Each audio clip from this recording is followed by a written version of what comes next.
My name is Daniel Osei, and I never thought I would be the kind of man who ends up sitting in a courtroom, testifying about a crime that most people don't even believe is that serious. Let me be clear about something. From the very start, I am not a ranger. I am not a wildlife officer. I am not a conservationist with a badge and a cause and a story to sell. I am just a guide. A quiet man who wakes before 5 in the morning and leads tourists through the edges of Wang National Park in Zimbabwe every single day, 6 days a week, for the past 11 years. But everything changed on a Thursday in late October, and nothing has been the same since. The dry season had stripped the land bare by then. The acacia trees looked like broken umbrellas against a sky so white it hurt to look at directly. The grass had turned the color of old bone, and the dust rose in slow spirals behind every vehicle that moved along the park roads. I had taken a group of 4 tourists out. Look at that elephant! Past the southern boundary road Slow that morning, down a bit, look to the right. Incredible. retired school Got it. teachers from Canada and a young couple from Germany who barely spoke to each other but photographed absolutely everything. We were heading toward the waterhole we call Silindai, which in Debali means something close to the one who waits. I had always liked that name.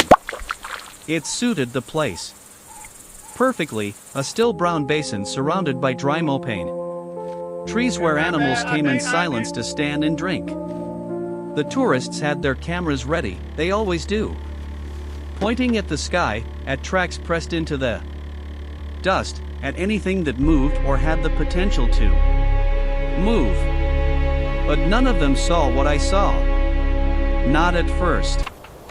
About 40 meters off the trail, half hidden under a cluster of mopane scrub, was a white rhinoceros.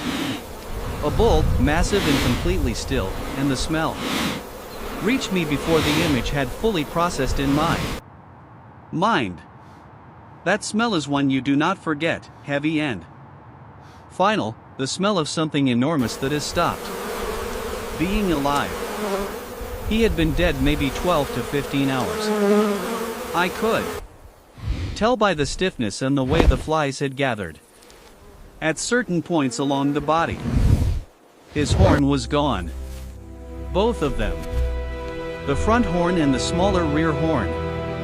Both removed, but not sawed off the way you might imagine in a rush, cut, clean and deliberate, with a blade and a knowledge of exactly where to press. The work of someone who had done this before, many times before. All right, I everyone, told the tourists let's head back there to was the a vehicle. road obstruction ahead. A broken Was it a down good supply sighting? vehicle. Oh, fantastic, Technical we got it. detour. Let's go. They accepted it without question. I turned the Jeep around and drove them back to the lodge at a steady, unhurried And that's exactly pace, why we need to stay on schedule. talking lightly the trail about gets the busier morning birds, afternoon. keeping Okay, sounds good. my But the voice good news level and is my eyes the weather fixed looks on the perfect. road, and then I sat in the vehicle for 2 full minutes after I dropped them off, holding the radio in both hands and trying to remember how to breathe normally. Then I called the Zimbabwe Parks and Wildlife Management Authority, and Proceeding to next checkpoint. I told them exactly Affirmative. what I had Proceed. found. Chapter 2: The Man Who Only Watched. What I did not expect was how quickly they arrived. Within 90 minutes there were 3 vehicles at the scene, Chuma! 2 officers I had seen before at the main ranger station, found the men I knew perimeter by breach. face and by name, Show us what you've seen. and 1 man I did not know at all, a man in civilian clothes, dark trousers, a pale gray shirt, no badge, no identification visible anywhere. He arrived in the 3rd vehicle and walked directly to the edge of the scene without Secure the speaking to perimeter, anyone. look for evidence. He stood there, Copy that. with his arms Keep the press loosely at back. his sides, watching, not photographing, not We saw him taking run in notes, that direction. not asking questions. And he had a weapon?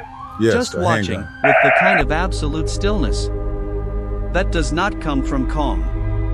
It comes from calculation. His name, I saw him near the brush line, right I there. would learn much later, And what happened was then? Marcus Dubé. He was carrying something I couldn't and make he it was out. not a government Were you officer close of enough any to kind. identify him? The evidence He points this way. Was something else You'll entirely, find what we need but I did not know that. within that dense Yet. scrub area to the right. I only knew that the way he looked at me while I gave Officers, my I'm initial telling you statement exactly what made the happened. back of my neck feel He was right here, cold just in a before way that dawn. had nothing to do The with tracks the lead morning. directly to the carcass. Temperature. Two distinct individuals were I here, told the officers and they didn't everything leave much I had else observed. behind. I Understood.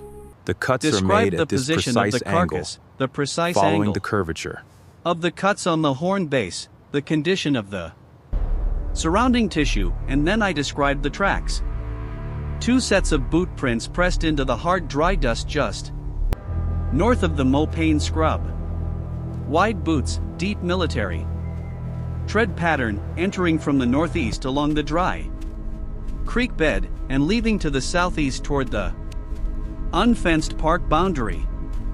I described the tread in as much detail as I could recall, the spacing between heel and toe, the depth of the impression relative to the firmness of the ground, the slight drag on the left boot that suggested the person carried extra weight on that side. I told them everything I had observed and committed to memory in those first silent minutes beside that enormous still body. And the whole time I spoke, I saw him do it. Marcus It Dubé was stood cold. at He the didn't even flinch. I'm telling you the edge truth. of the scene, and he watched He knew me, what he was and he doing. never And he knew I saw once it. looked away. 3 weeks passed. Nothing happened that I could see or hear. No arrests. No statements in the news. No follow-up calls from the officers. The carcass was removed, the scene was processed and photographed, and then abandoned to the dry wind, and the park fell back into its Look at that one, usual it's right rhythms there. of dust and silence Oh and my the goodness, get a picture. slow your movement of cameras animals inside the through the vehicle. afternoon heat. I went back to my work.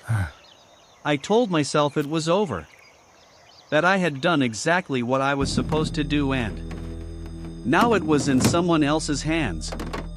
I told myself that every morning for 3 weeks while I loaded the Jeep before dawn. Then one morning I walked out to my Jeep at 4:45. I'm here! In the morning, the sky still fully dark except for a faint green line What the pressing hell up is at that? the eastern horizon. And I found a white envelope sitting on the driver's seat. The Jeep had been locked. I checked the door. I checked the window seals. I was absolutely certain I had locked it the night before, as I always did. The envelope was plain and sealed with no markings on the outside except my name, written on the front in neat, careful block letters, no return address, no postmark, no stamp. Inside was a single printed sheet, a formal court summons with the case number from the Wang Magistrates Court. My name at the top, a date 6 weeks forward. And at the bottom of the page, the words, required witness for the prosecution. I sat down on the running board of the Jeep in the dark and read it twice, then a third time. The birds were beginning to shift in the trees nearby, and somewhere in the far distance a hyena was still calling from the retreating night. They had arrested a man named Samuel Chirwa, 41 years old, resident of a small settlement 12 kilometers south of the park boundary.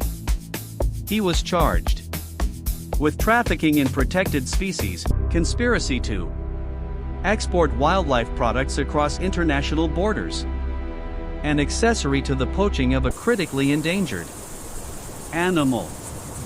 The prosecution believed I was their most credible civilian witness because of what I had described about the tracks, and because I had been first on scene before the ground was disturbed by vehicles. I folded the summons carefully, placed it in my shirt pocket, and sat alone in the dark next to my Jeep for a long time before I started the engine. I want you to understand something about the weeks between receiving that summons and appearing in court, because what happened in that period is just as important as anything that happened in the courtroom itself. It started with small things, the kind of things you might dismiss individually, things that only begin to form a picture when you lay them all together on a flat surface and step back. The first thing I noticed was a vehicle. A dark green Land Cruiser with no visible plates, parked on the dirt service road that runs parallel to the staff accommodation compound. I saw it on a Tuesday morning, then again that Thursday, then the following Monday, always between 5 and 5:30 in the morning when the road was empty and the light was still low. Each time I looked directly at it, the vehicle was simply parked. No movement inside that I could detect, no engine running, just sitting there in the early gray light. The way a vehicle sits when someone inside it is waiting for something specific to happen. The second thing was a phone call at 11:40 at night. My cell phone lit up with a number I did not recognize, a foreign prefix I did not know at the time but later traced to Mozambique. When I answered, there was silence for 4 full seconds, then the call ended. I called back immediately. The number did not connect. I have documents that prove I he was reported nowhere it to near the the location prosecuting that night. attorney the following Are you morning. prepared to She share wrote those it with the down court? without visible reaction and told me to document anything else I found unusual. The third thing was what one of the other guides told me. A woman isn't named right here. Fortunate who had worked in the Keep an eye on park the supplies in the shed. longer than anyone except the senior You warden. need to know that. She What I'm telling you now. pulled me aside one evening hear near you. the equipment shed and What happens next? said in a voice just above a You have whisper, to listen to me. Daniel, people They're all are asking here. about you, not officials, not journalists.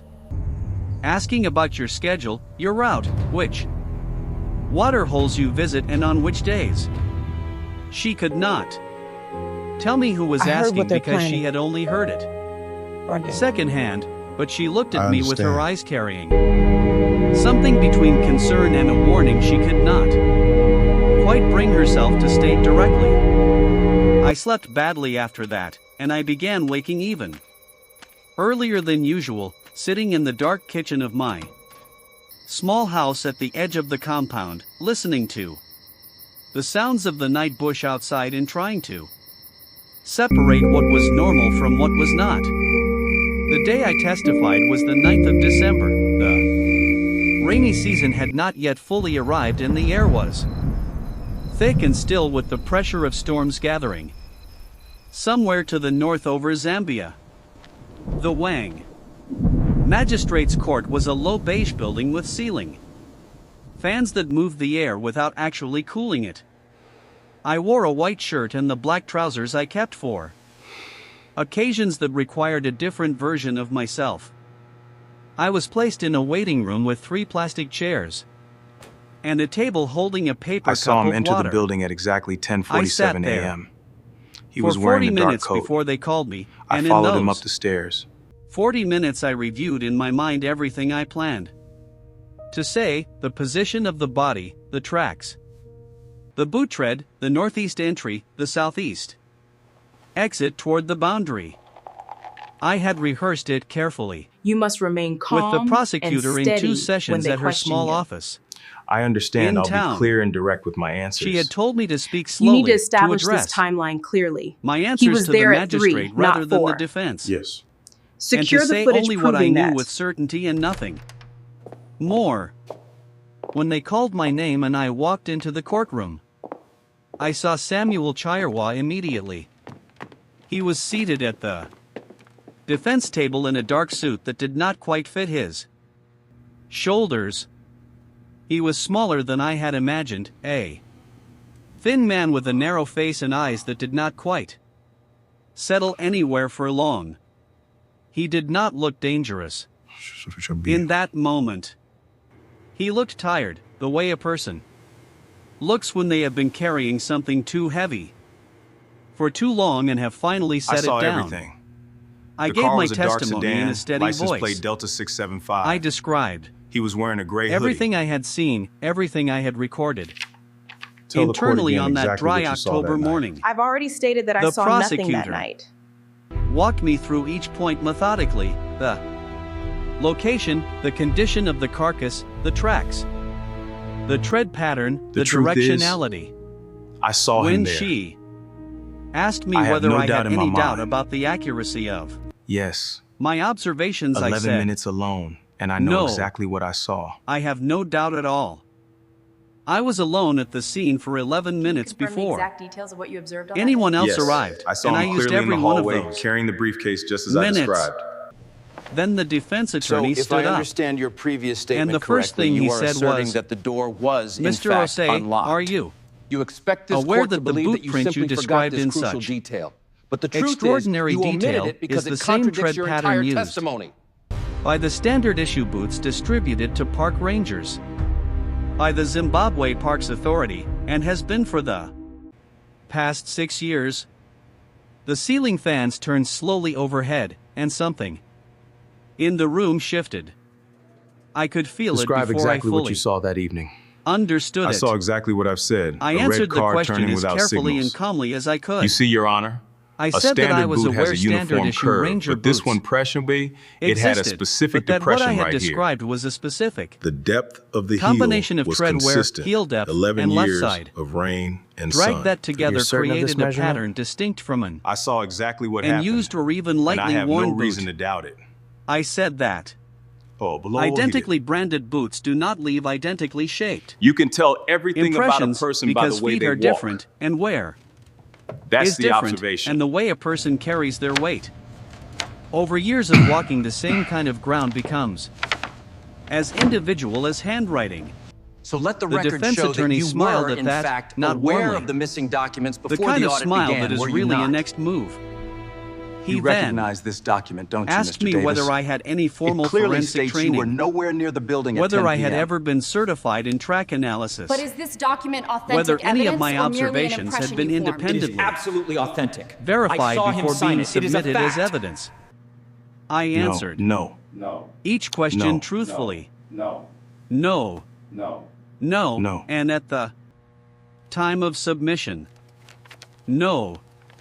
He thanked me and sat down, and I walked back to the waiting room and sat in one of the plastic chairs and stared at the paper cup on the table for a long time. What I did not know in that moment, what I would only I saw it. understand fully several weeks later, The was that sequence was all wrong. defense attorney's strategy was not primarily aimed at discrediting my testimony. It was aimed at something beside it. He was redirecting the court's attention toward the park rangers, creating a visible The cloud logs show of you checked the waterhole at midnight. reasonable doubt But you that told would Major drift and over Cube the you were elsewhere. investigation It must be a mistake in the timing. itself, I was over there, I who had just been didn't see them. present, over who had access, over who might have known that particular bull. Rhinoceros was at that particular waterhole on that particular night.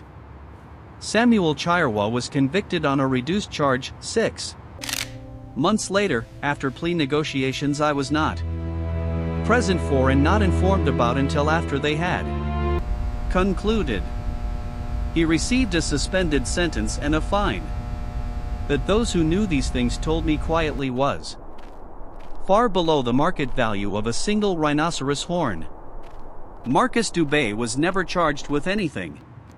He was never even publicly named in the proceedings. I drove back to the park that evening through a slow warm rain that had finally arrived from the north, and I sat in my house and felt the particular silence of a thing that had ended without ending.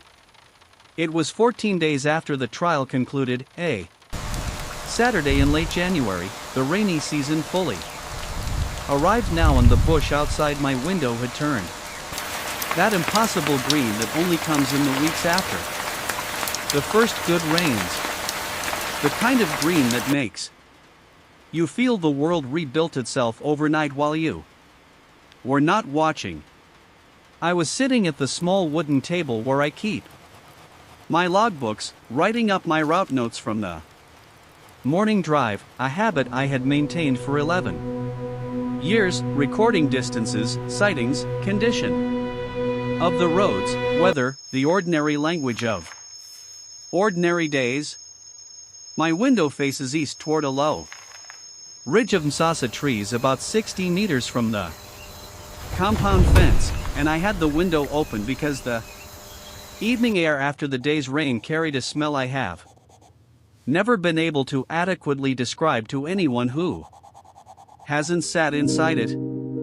I heard a sound, not a large sound, the sound of something heavy placing weight deliberately, the kind of sound you learn to distinguish over years of listening to the bush at different hours. I looked up from my log book, and he was standing at the tree line. A white rhinoceros, a bull, massive and completely still in the green evening light, 30 meters from my window. He was facing the compound directly, facing my window directly, in the way that large animals sometimes orient themselves toward a thing they have decided to look at. His skin was dark from the rain and the mud, his ears moved slowly, and he simply stood there. I did not move. I want to tell you I had some calm rational explanation forming in my mind in that moment, that I was thinking about territorial movements or post-rain foraging patterns, or the simple coincidence of an animal and a man occupying the same geography at the same time. But that is not what was happening in my mind. What was happening was this. I was looking at an animal that should not have been there, that had no documented reason to be that close to the staff compound, that had come to the exact tree line directly facing the window of the one man who had stood in a courtroom and spoken about what had been done to one of his kind 14 days before. I know how that sounds. I know what the rational explanations are. I have turned them over many times since that evening, but I also know what I felt in my body as I looked at him, and what I felt was not fear.